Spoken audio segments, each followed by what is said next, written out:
It is party time, Mom. Welcome to another episode, Hump Day episode of the Chad Prather Show. We are in Studio 22, the mother of all 22s, the mother of all motherships.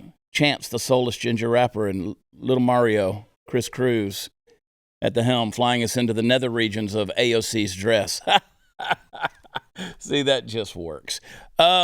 Lot to get into today. Before we do, let me pull up real quick. Where am I going to be tonight? Like, there probably is still time. You can come over to Augie's, Northwest Fort Worth, Boat Club Road. That's Northwest Tarrant County. That's Northwest Fort Worth.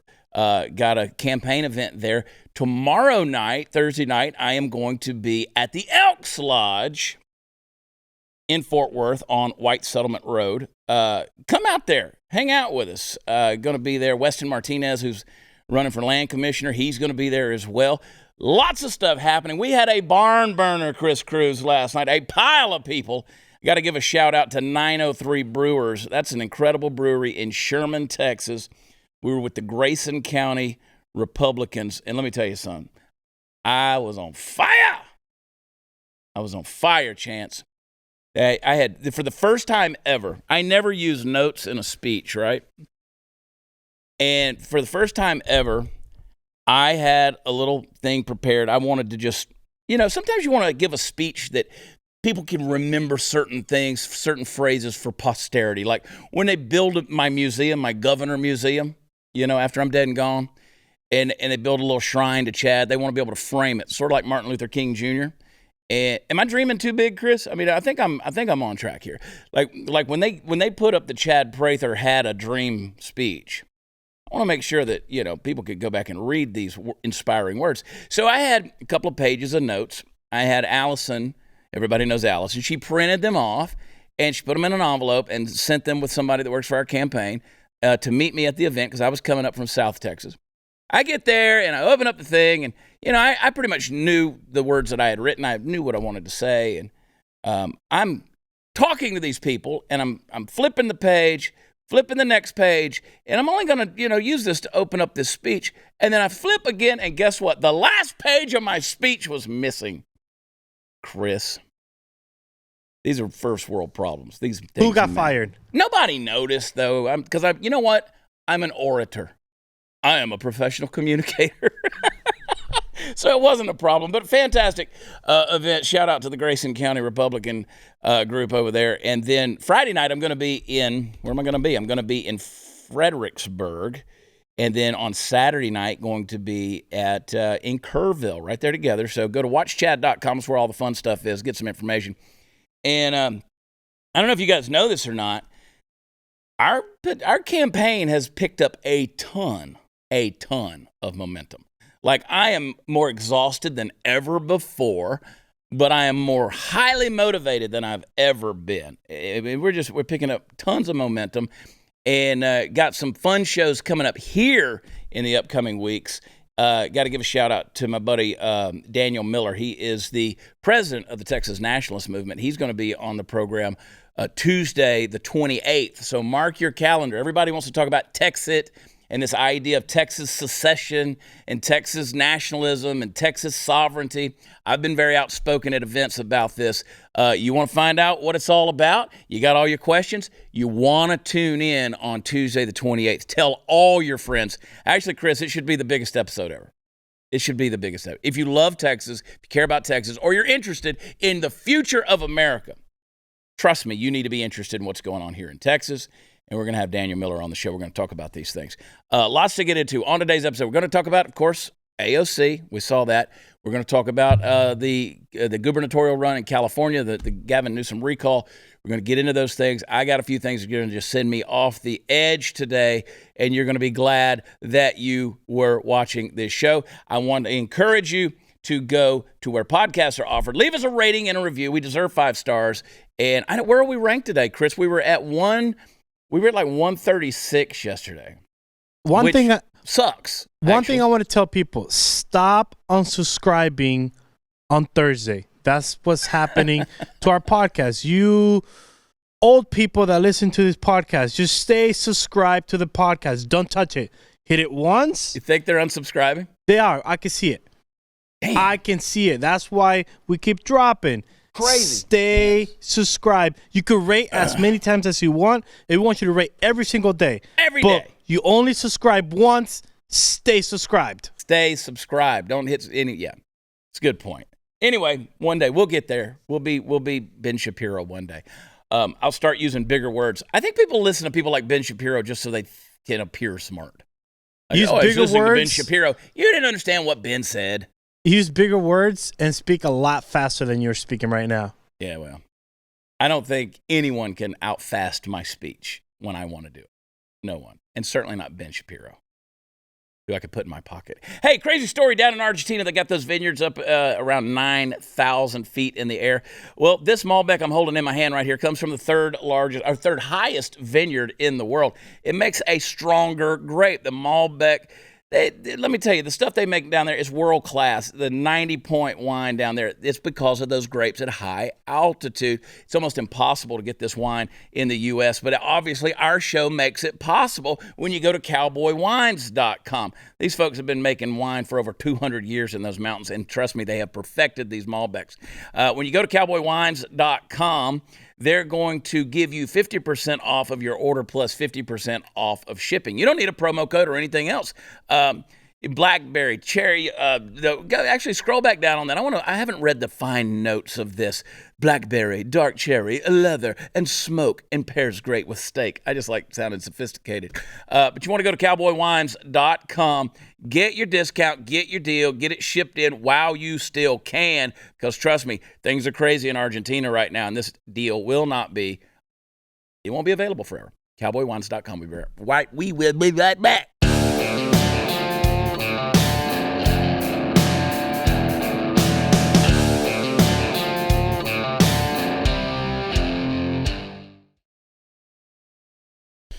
All right, so Larry Elder, God bless him, running against Gavin Newsom in the recall election in California. Didn't work, and I know everybody, they want to come in there and they want to say, oh, the election was fraudulent, it was stolen, blah, blah. Okay, let me just stop you right there. Not everything's rigged, okay? Just because the election doesn't come out the way you want it, not everything is rigged. California's already crooked we already know that, okay? They didn't have to rig that election. There was no reason to rig that election. California, if my memory serves, had about 6 million people turn out to vote for Trump in 2020. Only 3 million turned out for this recall election. So the fault is on the lack of turnout on the part of Republicans there.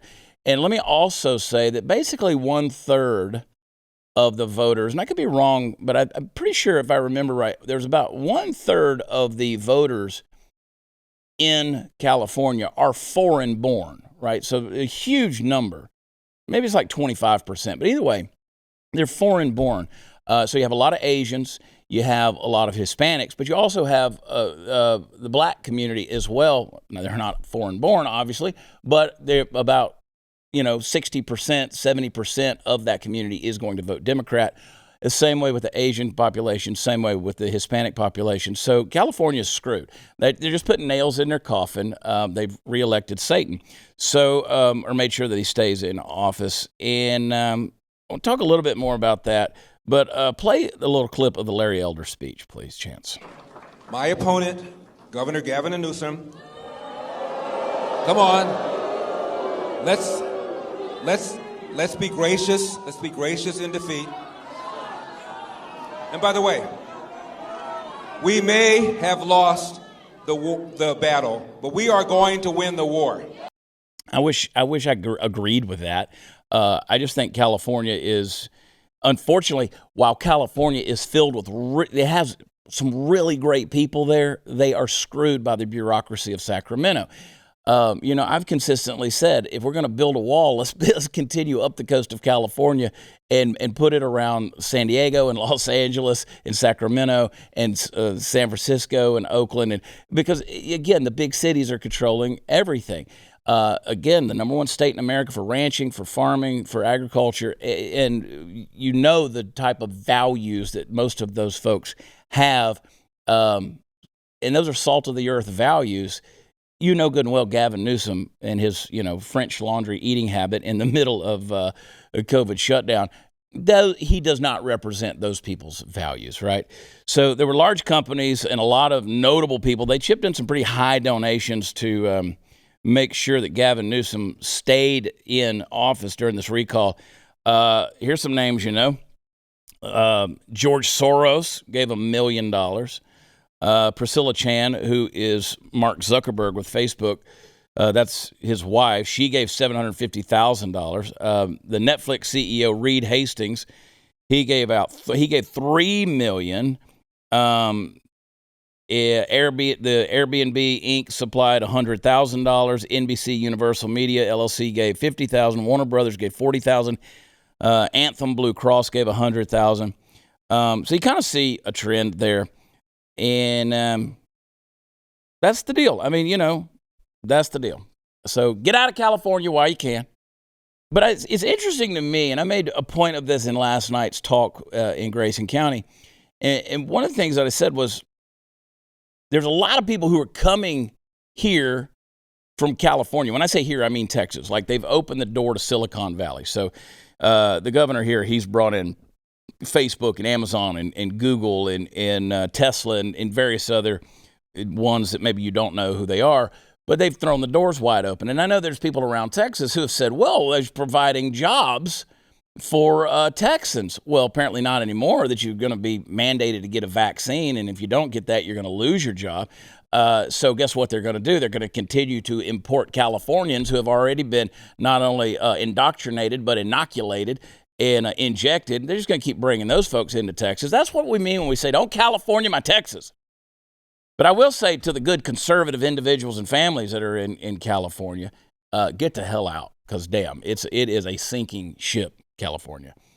Really, really bad. I don't know, though. Honestly, I want to believe what Larry Elder said in that little clip right there, that they lost the battle, but they're going to win the war. I would love for that to be true. There's something very beautiful, something very aesthetic about just everything, the landscape to the climate, everything in California. I wish that their politics and their values mirrored the beauty of the state. That is, unless you're in Fresno and you happen to break down by an overpass, and then you're going to get attacked by zombie-like homeless people. But that's another story.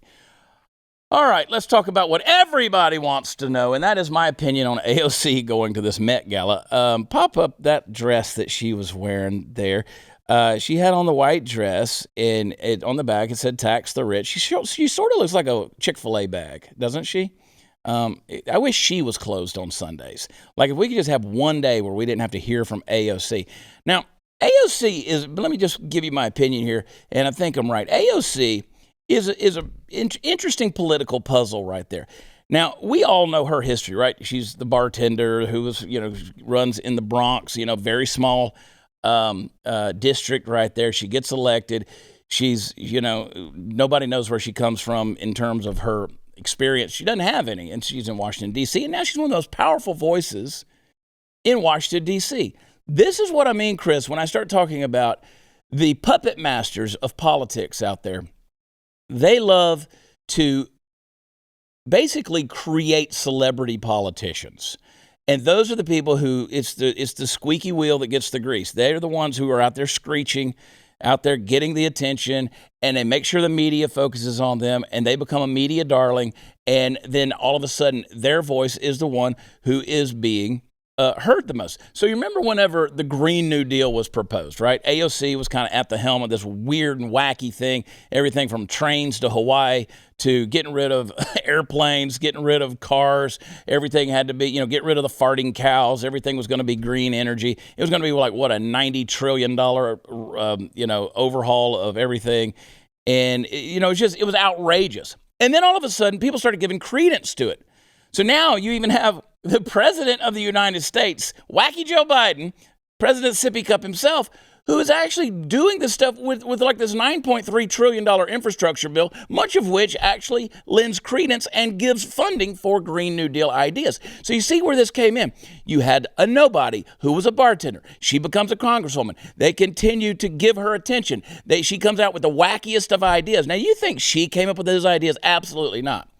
But you got people who get behind it. You got the money of Silicon Valley, and then all of a sudden it becomes normalized in Washington, D.C. So, I mean, the Green New Deal was like, okay, who wrote this shit with a crayon? Like, this is something an eighth grader could draw up, and now we're actually funding this with $9.3 trillion? The point I'm making is it's the puppet masters at play. So she goes to this Met Gala, right? This thing, she's in the dress, tax the rich. The hypocrisy there is that is a $30,000 deal. You got to pay $30,000 to get a ticket to go to this thing. Apparently, she took her whole team there and spent like $250,000 on this thing. But yes, let's tax the rich. The American Accountability Foundation, AAF, conservative watchdog group, has filed an ethics complaint against AOC over her attendance at the lavish Met Gala in New York Monday night. She sparked media firestorm after she wore a white dress with the slogan "Tax the Rich," which, by the way, the dress looks a whole lot like one that Joy Vila wore a while back. And anyway, the congresswoman, she responded to critics flying off the handle over her attendance, explaining in a tweet that New York elected officials are routinely invited to and attend the Met due to our responsibilities in overseeing and supporting the city's cultural institutions for the public. Yeah, they said she was a guest of the museum, but apparently, they're investigating her for receiving an impermissible gift to attend the gala. Yeah, when you start giving away $30,000 access to individuals who are in office, there's a little something wrong with that. Forget the tax the rich thing, but you want to talk about, I mean, can you imagine being some New York billionaire, right? And you go to the Met Gala, Chris, and you're in there, and here comes this chick wearing a tax the rich thing, and you're like, you're a guest at my event? This is where the snooty, bougie, rich of the rich, are at this event, and you're going to wear it. That's where you're going to pick to wear a tax the rich dress. It's very interesting to see how she is even disconnected from the 1%. That she doesn't understand that attending the Met Gala with tax the rich is not going to go well. No. The complaint that was filed says that since AOC described her attendance at the Met Gala as part of her official duties, the receipt of the gift must fall under either the widely attended event or charity event exemptions as defined by the House rules. Anyway, you got the you got a video for that, Chance? Let's see that. Play that sucker. I mean, this is the trick that people use all the time, right? They want you to think that when we talk about rich, we're talking about a doctor or a lawyer instead of someone with hundreds of millions of dollars, if not billions of dollars. That's what we mean by rich. Okay, so let me go back. Who she's describing are the very puppet masters that put her in that position. Hence my cry of foul hypocrisy. Has she cleared that speech by Daddy Soros? Because if I'm Daddy Soros and I put her, in that position, do I want the government to take more of my money? Right.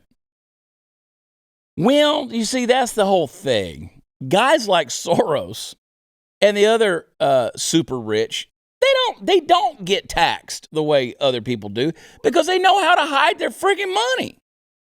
The hypocrisy is palpable. Anyway.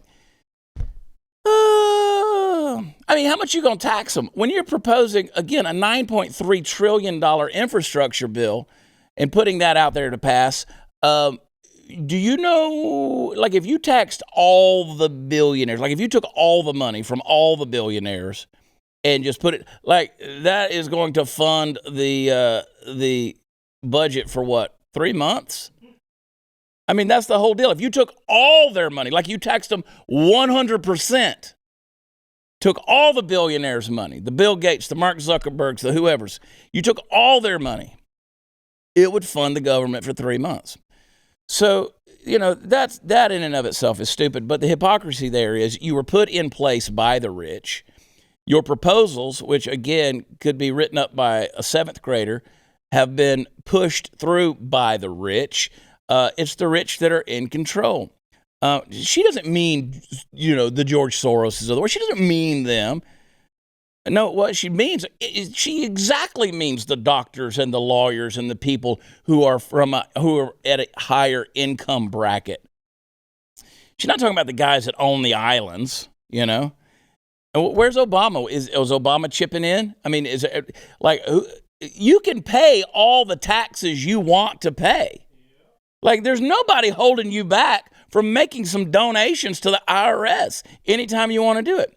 So this walking around in political hypocrisy like a billboard and some kind of virtue signal that makes you somewhat, you watch what happens. See, I've said over and over again, AOC at some point in time, she's too busy being in power right now, and maybe she'll be one of those who stays there because she loves power more than anything else. But what's going to be interesting to me, and I've said this for a long time, is when she's done in Congress, they'll just pay her $25 million a year to be a commentator on MSNBC, right? So either way, she's going to be very, very rich. You think she's, scrounging in Washington, D.C. on her $174,000 a year salary as a congressperson in D.C. If you believe that, I got a bridge I want to sell you. I really do. So excuse me, AOC, while I don't sit back and grovel at the feet of the IRS and decide to pay them a little extra so you can go to your stupid-ass gala. Oh, man, what do we want to do? Hey, Bespoke Post, you know what my new Bespoke Post? Allison, everybody knows Allison. She went by the house. I was out of town. She went by the house a Monday afternoon, and she was waiting on some packages to be delivered. My new Bespoke Post. So I don't know what's in it. I can't wait to see. But when you sign up with Bespoke Post, you get your box of awesome collections. You take the little test on there, and you kind of fill out the survey and tell them the things you're interested in. And what they do is they have folks that are these small and up-and-coming brands who are promoting themselves. They put stuff in the box. So if it's stuff with grooming goods or barware or just cool shit for you, like if you're an outdoorsy kind of person, like I love it, dude. They send me the best stuff.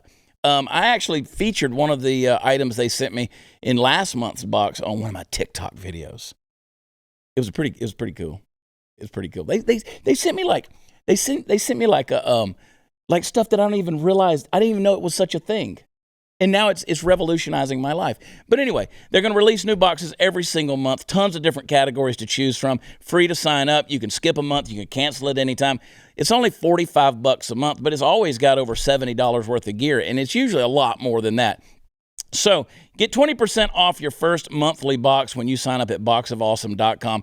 Enter the code WATCHCHAD at checkout. boxofawesome.com, WATCHCHAD for 20% off your first box. Hang tight. We'll be right back.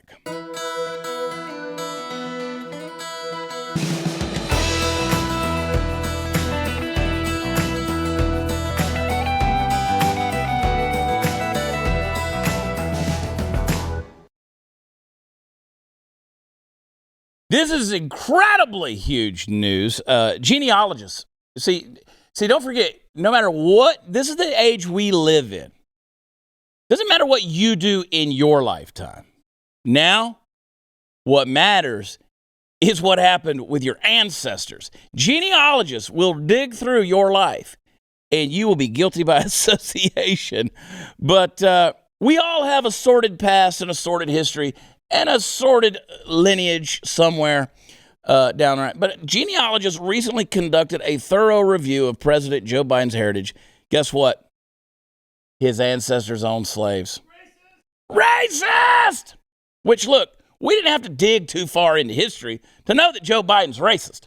This is the guy who eulogized Robert Byrd, who was a former Grand Poobah of the KKK, and called him, one of his dearest friends. This is a guy who talked about Barack Obama being smart and clean. This is a guy, who was for segregating buses. And this is a dude who called the black community super predators. Like, we didn't have to dig too far back to know that some weird racist crap flows through the blood of Joe Biden. All you got to do is listen to the words of Joe Biden himself. But apparently he gets it honest.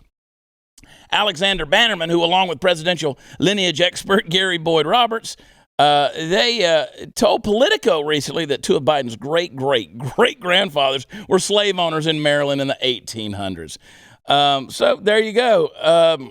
In 1860, census records show that Randall and his family had moved to Baltimore County's 13th district, Bannerman said, and an 1860 slave schedule for the 13th district again shows Randall enslaving a single man. So you make sure to add that Biden's ties to slavery were relatively modest. Not a lot of ancestors and not a lot of slaves. Like, I don't know how many is too many. Like, I don't know how many you got to own to, like, see, Chris, this is why I don't dig into people get into this family tree stuff and their lineage stuff. And I've got family members who have done that. And occasionally they'll tell me stuff. And I'm like, I don't care. Like, I don't want to know. Like, I know how big of a heathen I am. I don't need to dig back into my great-great-great-great-grandfather's sordid past and see what human beings he might have been buying, right? But this is what we do know. And if you understand statistics and you understand history and you understand just the way this thing works, you know statistically that not that many people actually owned slaves in those days. You had to be pretty wealthy, right? You had to be pretty wealthy to own slaves. So we know that Joe Biden gets a lot of things honest. Maybe great-great-grandfather was the big guy back then in the 1800s. Maybe they were given 10% for the big guy back then. And except 10% was human beings. So not a lot of ancestors, not a lot of ties to slavery. And Chad, last week, we played the Larry Elder. What if Larry Elder was a Democrat, right? And the person? Imagine if this was a lineage of Donald J. Trump, former president. Imagine. So to your point, remember that one of the big media items to try to crucify Donald Trump. And by the way, I want to talk about this in the next segment. I've come up with a whole new theory that's just going to blow people's minds. But you remember the whole thing that they were trying to blow Trump up about was they said his father was in the Klan. They said that Daddy Trump was in the Klan, all because he was at an event where the Klan was at in New York one time. And so they said, well, he was at a Klan rally. That's like me going to a church somewhere and then somebody says, do you know that Deacon Earl over there is a member of the white nationalists? And I was like, no. Oh, well, you must be a white nationalist because you went to church with Deacon Earl. This was the same kind of thing. So the other crap, like this is something that Biden said the other day in campaigning for Gavin Newsom in California, the thing he said against Larry Elder. Biden, and I'm paraphrasing, he said, I ran against the real Donald Trump. And he goes, I know what the real Donald Trump is all about, and I beat the real Donald Trump. And he said, now here in California, Gavin Newsom is fighting against the direct replica of Donald Trump here in California. He called Larry Elder. Now get this. He said he is just another Trump. Now, isn't that funny that they always called Trump a racist, right? He was like the most racist guy in history in terms of how they made him out to be. And then you're going to say that Larry Elder is a direct replica of Trump. But Larry Elder's black, so that doesn't make any sense to me. Like that logic, Joe, doesn't line up. How can you say that? I mean, that in and of itself, you're saying that a black man is like Trump and therefore by association, he must be racist too. Now, how do I make that connection? Because if you listen to the words of Biden and Gavin Newsom as they were campaigning, they kept talking about how this was going to be so detrimental for the black community to elect Larry Elder. Larry Elder's black, for crying out loud. I know. And maybe, who knows? Maybe Joe Biden's great-great-great-grandfather owned Larry Elder's great-great-great-grandfather.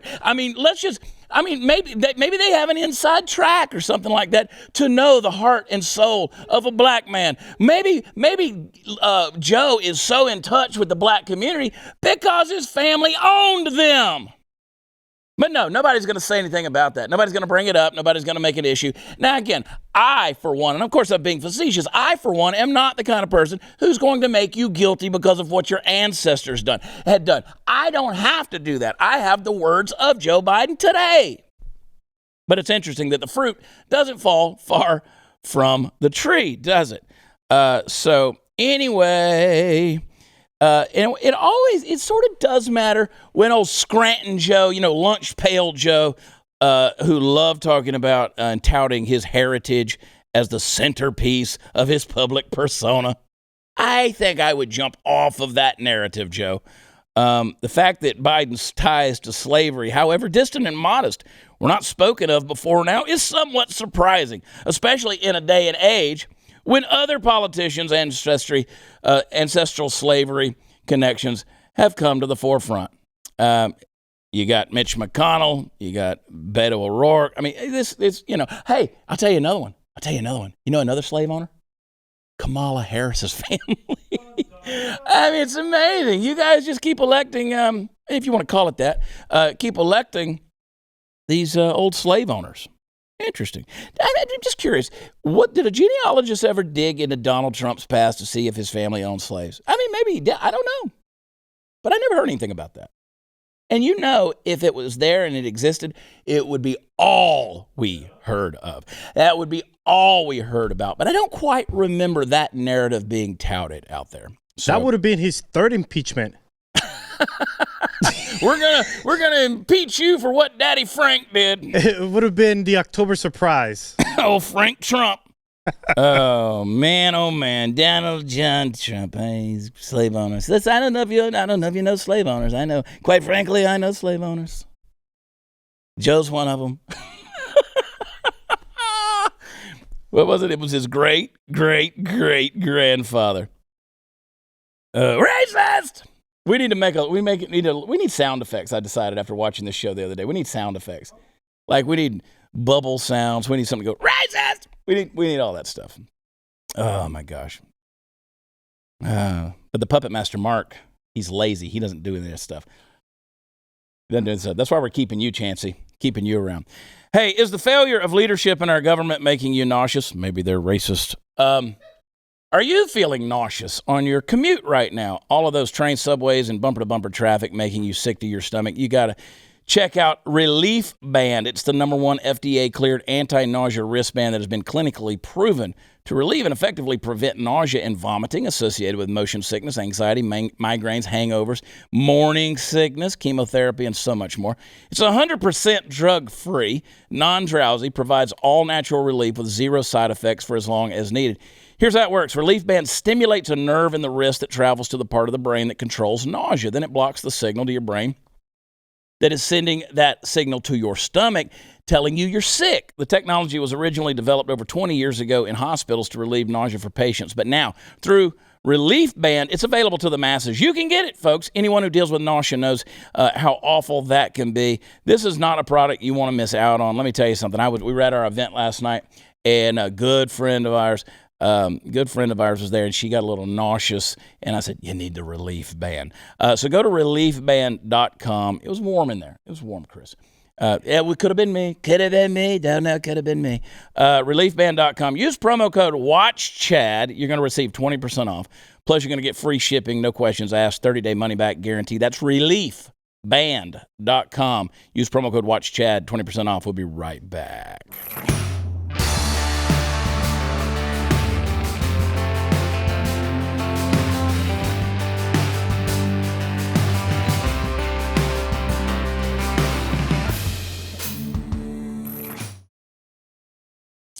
Let me remind everybody, when you go back and you watch those clips of AOC at the Met Gala, something to notice about those rich, bougie people, none of them are wearing masks. Your 5-year-old has to wear one to school, mind you, but none of them at the Met Gala, they weren't wearing masks. No, and they weren't socially distanced either. The hypocrisy is palpable. I'll tell you something, Chris, and I keep bringing this up. If people think I'm trying to sell them something, I'm not, right? I'm not. The greatest thing I've discovered ever, at least in the last however many years of my life, my buddy Travis Wilson, former Green Beret special ops guy, he's got this supplement company, bro. I'm telling you, like I do my Field of Greens, which I love. I do it every morning, and I got all this, bro. He's got this sleep aid stuff. You drink it in a powder, Chris. Do you sleep good? Do you? I don't. I don't sleep for crap, bro. I have to drug myself with some CBD oils with THC, and then I sleep. So THC.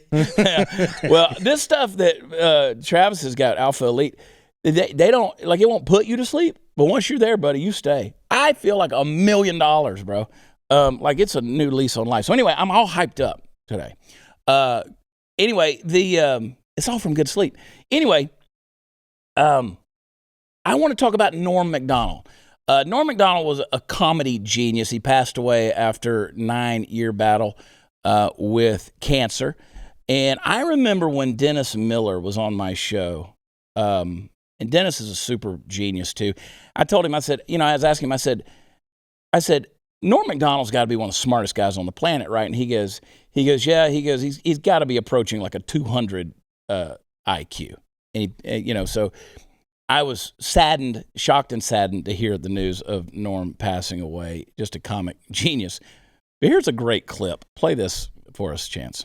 See, I think we should get the homicide out of the White House and get like a fresh start, because we don't want any more murderers. I think we should just go on to the next question. Oh. Who's murderers? Yeah. Oh, Clinton, he murdered a guy. Yeah, you're not allowed to put out no accusations without. That's a little too far. That's the way it does work. Let's just go on to the next question. Yeah. This is not my week. What can I tell you? Oh, it's not mine either, and I'm being very nice, okay? Be a good boy. Now, Norm. Do you never hear that? No. Listen, Norm, we don't need to talk about that. I don't want to get into this, and I don't want to hear it, and this is not the place to make those accusations, and you're supposed to be funny. Let's get on to the next question. So get with it. There you go. This is a live show. Why? Norm, but you have been properly chastised by Barbara, so I'm now going to ask the next question. I thought it was a matter of record. Shut up. Look, okay. let me do this, okay? I'll tell you what. That's what happens. Don't have a comedian on your show if you don't want it to get off the rails. I love Norm. I like that clip when he's talking about COVID, when he's doing stand-up, and he says, well, at least we all know how we're going to die now. Like, we just don't know in what order. Fantastic stuff. But anyway, sad to hear about Norm. And dude just had just titanium balls and pulled no punches. Anyway, I love the guy. And he's going to be missed. All right, we got to make me feel guilty. I have no idea what the TikTok is. Let me see it. I made a comment on one of Miss April's recent videos about PBIS, in which I stated that PBIS is white supremacy with the hug, and a lot of y'all wanted to know more about that, so here we go. First of all, thank you to Jack Copa, who reminded me that Dina Simmons was the first to coin this term, so thank you, Jack, so much. So if PBIS concerns itself with positive behaviors, we have to ask ourselves, okay, well, what are those positive behaviors? And it's things like making sure that you're following directions and making sure that you're sitting quietly and you are in your seat and all these things that come from white culture. The idea of just sitting quiet and being told stuff and taking things in a passive stance is not a thing that's in with many cultures. So if we're positively enforcing these behaviors, we are by extension positively enforcing elements of white culture, which therefore keeps whiteness at the center, which is the definition of white supremacy. Okay, so if you watch that, like, first I had to look up what PBIS is, right? Like while that was playing, I'm looking up PBIS. Like that is how you manage basically like children, right? In a classroom and things like that. Reinforce behavior. You guys need to sit down. You need to behave. You need to act right. Crisscross applesauce, blah, blah, blah. Or as they call it, sitting Indian style. Or as Indians call it, just sitting. But this whole thing is like, so if that's racist, by comparison, what you're saying is that being orderly and under control is a symbol of the white community and white supremacy. So that means that the black community by default must be out of control. Maybe they're rioting in the streets. Maybe they're burning down buildings, burning down their own communities, mostly peaceful riots. Maybe that he's saying that is like normal behavior for the black community, which I typically, and I think most folks in the black community would agree with me when I say, that's pretty offensive, you dick. Like to sit there and say that to be orderly and to be calm and to reinforce behavior and good behavior is a sign of white supremacy because we're all supposed to be genteel like all the white folk are, then that is saying that black people can't control themselves? What kind of pablum BS are you guys peddling out here and believing? Like, first of all, when that guy pops up on the screen, like all of these TikToks you show me, that get my just get me pissed off. Like you don't even have to open your mouth.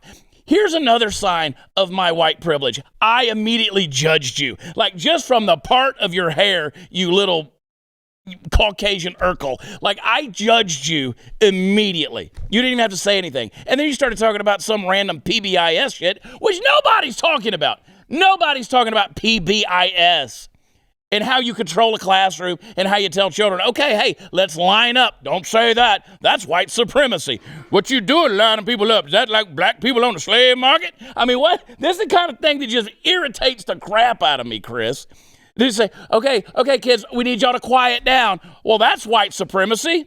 Only white people know how to quiet down. Black people are supposed to be loud. Black people don't know how to walk in a line. Black people don't know how to keep it under control.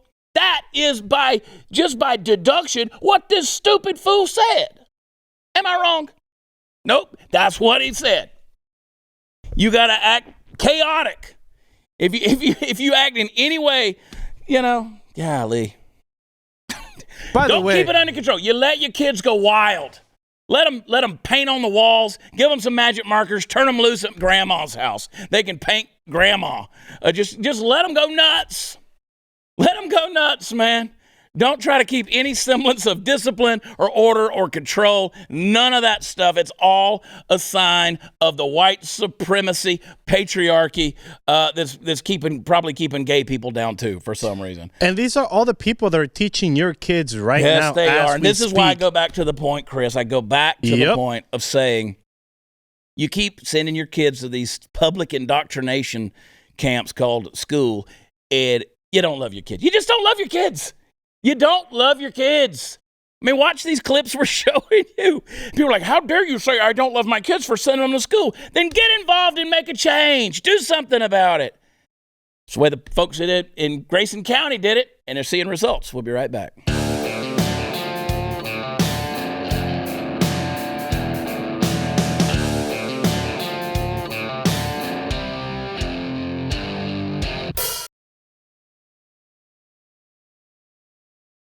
I said that I had this great, incredible theory that I've been thinking about the last couple of days. Well, I don't have time to tell you on this episode. You're gonna have to tune in tomorrow night, Thursday. But it's rather profound, and it's going to be something that you're going to go, interesting. Come out and see us this weekend, Elks Lodge tomorrow night, Thursday night.